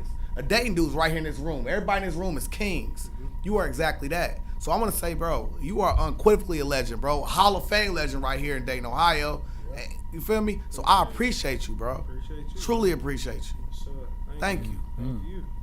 Appreciate being on here, man. Man, well, and my legendary observation is like, man, the beauty of genius, man, does not stop, man. Like, bro, I see it in Daquan Cook, Yes, and now I see it in you, for sure.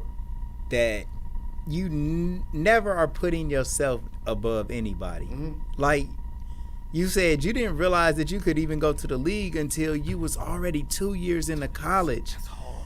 But when I'm working with little kids, man, 5 years old, they parents already think that they can go to the NBA. And so what I'm saying is the humble should be exalted and the exalted shall be made humble. That's far.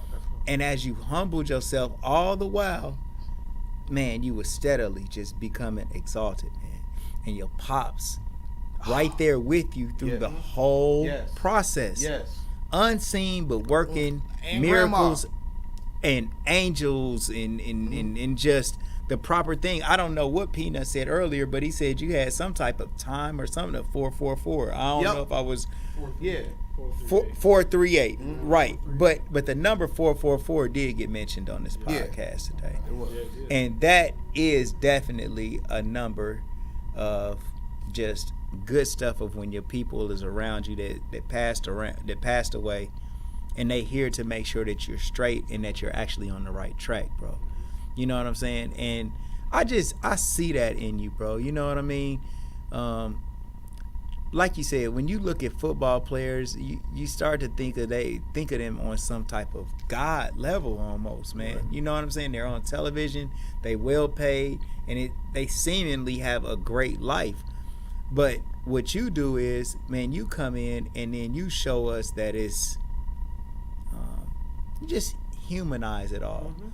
And you actually make the kids that you're going to be coaching, and even the kids that may be watching this, to understand that they can do it too. Mm-hmm. And just because they haven't played their whole life, you could start a little bit later and still become a pro. For sure. Right. You know, and like, as the Most High would have it, man, you got drafted to play with Peyton Manning, a Hall of Famer, a GOAT. For sure. A king of football, bro. Mm-hmm. You know what I'm saying? Mount Rushmore. And then you went and played with his little bro.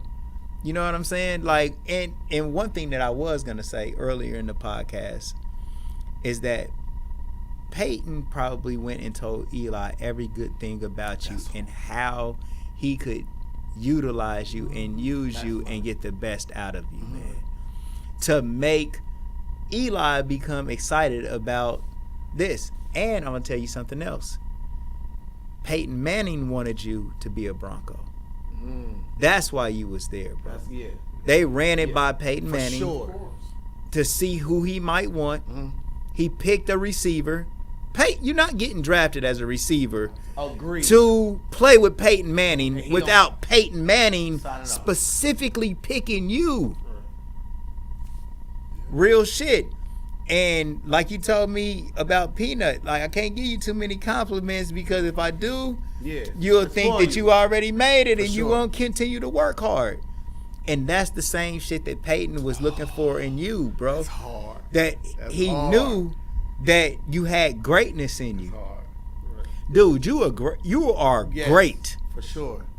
You didn't play football until you was a junior in high school. That's legendary. Imagine how great you would have been if you would have played Pop Warner every year, all the time, and been getting that good coaching preparation like what you're going to do for kids. Imagine if somebody had a you in their life at 8, 9, 10, 11, and then going up all through middle school, just that constant preparation and drilling. Like, that, and that's what you see for yourself. Like, damn, I wish I might have been a little bit better prepared. You know what I'm saying?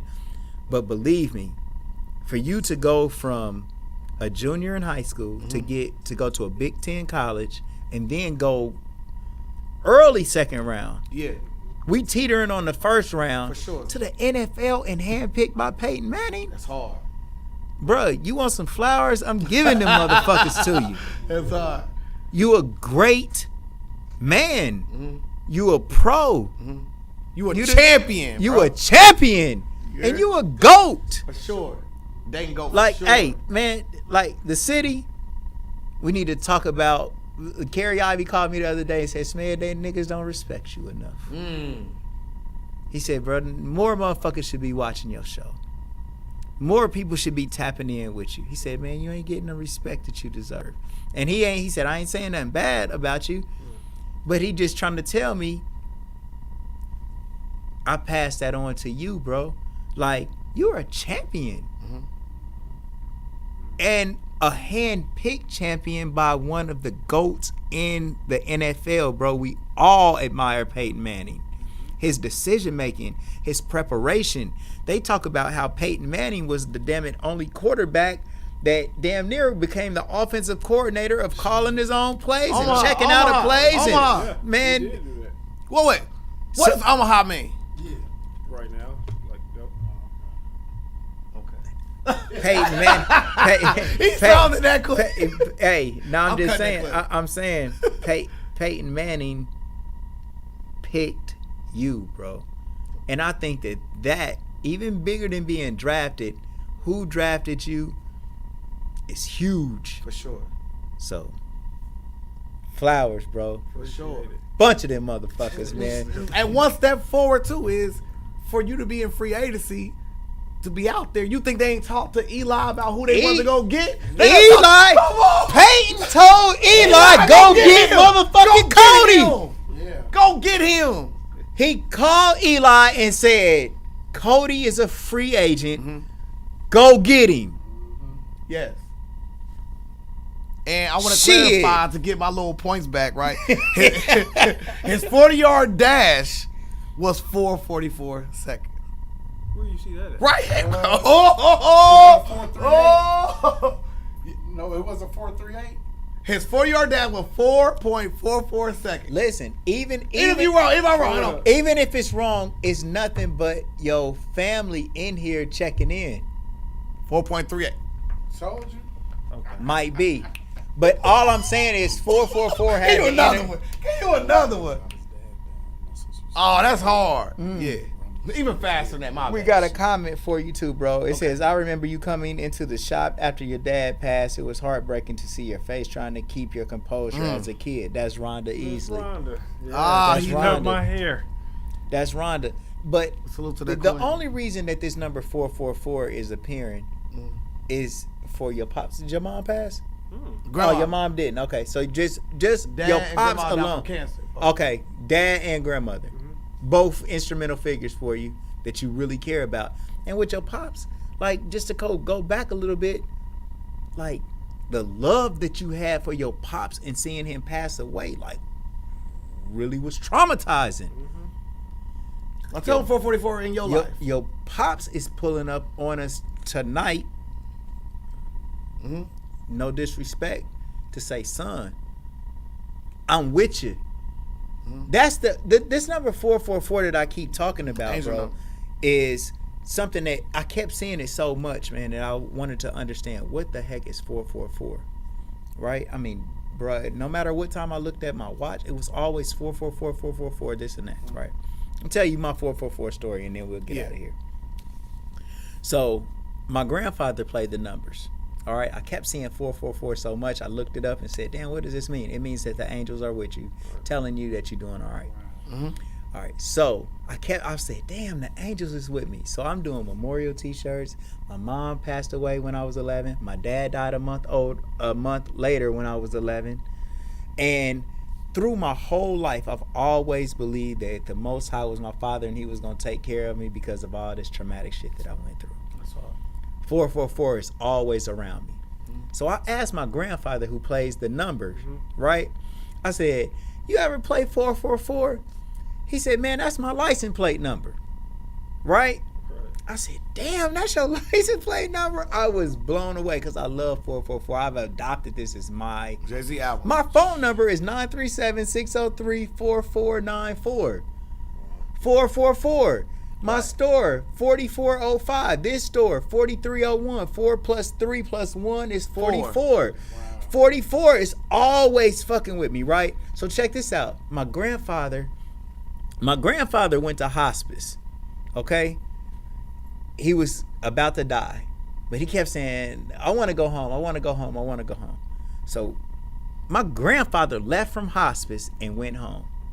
All right? Left up out of hospice and went home. My granddad passed away at home. So when he died, my cousin called me. My cousin that came here today, my cousin Jason, he said, man, Papa passed away here at the house. So we all went to the house to see him before the funeral home came to get his body. So I'm talking to him. I'm sitting at his bed right there. He passed away already, but I'm just telling him how much I love him. I peer up and look out the window.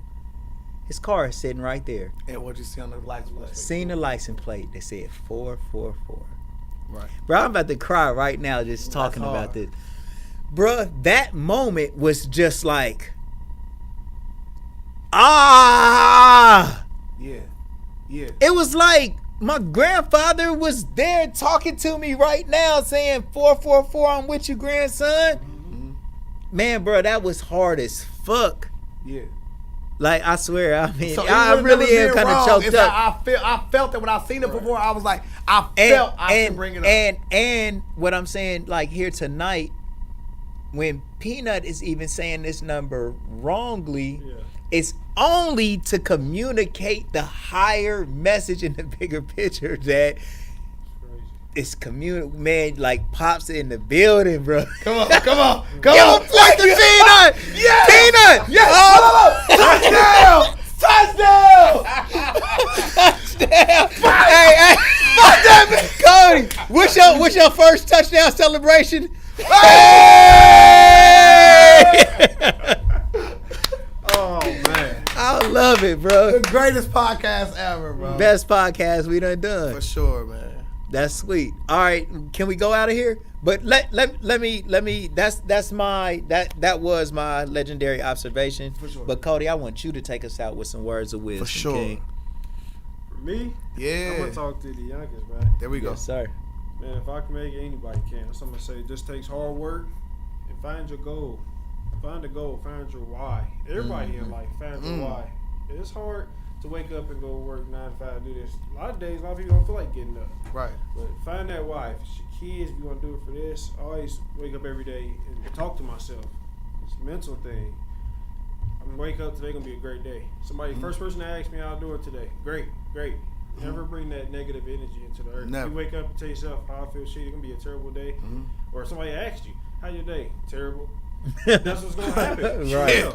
So I challenge everybody, man, find your why and speak positivity, man, and wake up every day and say, today's gonna be a great day. I mean, you woke up. That's the first step to being a great day. You woke up.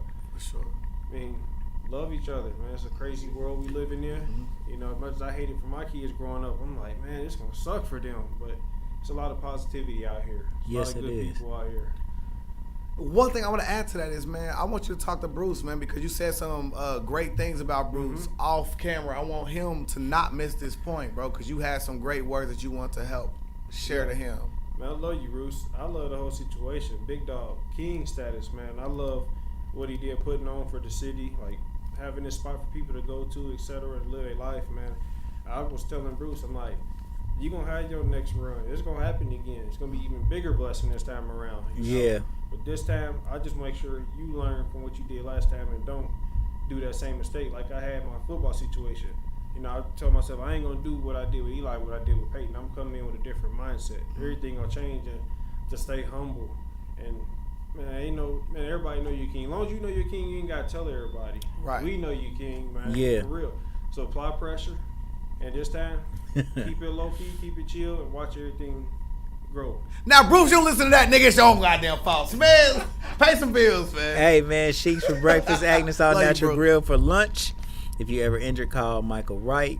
And the shoparea.com is like the baby Amazon. What's up? Delivery is always free. When you want to get lit a little bit, go see my bro, Big Antoine Cunningham for Kiara Wine. And you DNA guys. cigars, baby. Oh, DNA cigars, okay. And this weekend, Big is actually having an event this Sunday. August It's 14th. Do it big for the kids. Back to School school bash. Mhm. And so it's gonna be lit. They're having a parade and they're giving away all kind of stuff for kids to go back to school. Monday we will be giving away school supplies here at T-Shirt Kings, man. Yeah. My nephew Joe Thomason, who plays overseas and he's a professional basketball player, he wants to do something before he gets up out of here, so he want to contribute something. So we're gonna give away some school supplies. Maybe if Big got some left over, he can give them to us, and then we can try to give them away up here. For sure. And if anybody wants to I'll pull over donate, some. I'll pull over if some. anybody want to donate some supplies or something, man, just bring them up to T-Shirt Kings. And by the way, T-Shirt Kings, T-shirtkings247.com, Super Summer Sale, 50 shirts for $250. Go for your mouth, Camera King Studios, and my brother Peanut Johnson teach you how to get a big bag of money from investing your money in the right way by investing in stocks. So sell stocks, not dope, every Sunday on the Dash Resource channel. And he also is helping people write grants now, man. Peanut doing it all like Kings Island. Sure, man. For sure, bro. Yes, I'm trying to sir. become listen, man, I really want to become the financial solution for small business in Dayton, bro. It's going to be honoring my grandma, bro. I literally want to bring $1 million in grants or money and funding to business in Dayton, Ohio. That is my life's mission, bro. Nah, man, you will. You will. That's nothing. You know what I mean? Thank you, bro. That's nothing. Actually, man, we about to get up out of here, but one thing that Cody said that was so cool is about goal setting. Like, goals is everything, Yes. right? And people do not fail because they set their goals too high. They actually just aim low and they hit that shit every time. For sure. Your goal is to get up, get high, smoke weed. You gonna hit that goal every You hit day, that shit. On the baby low. Your shit. goal is to do as little as possible and still survive. Yep. Right on target. But if your goal is to do something amazing, do something spectacular, you know, man, go for that shit. And then even if you don't hit it all the way, the journey that it'll take you on will make you so great that it was all good anyway. So, man, make sure that you're setting your goals, man. And that's from my boy, Cody Latimer. That's hard. Off the backboard, dunking to yourself, man. Again. Off the backboard, dunking to yourself. Yes, sir. Man is doing all-star game work today. He just out here just having fun on the court. Man, hey, man, we love everybody. We'll see social you guys media. tomorrow. How'd I get in contact Social with media. Come on, Cody. get in What we got, contact with King? Yeah. Yes, sir. Oh man. Come on, man. They know me. Yeah. Don't worry about that, man. Man, all day. Man, we love everybody, man. Happy birthday to your daughter, Peanut. Thank you, King. Man, coming up this week, man. And yeah, we'll see y'all tomorrow. Real Neighborhood News, Legend.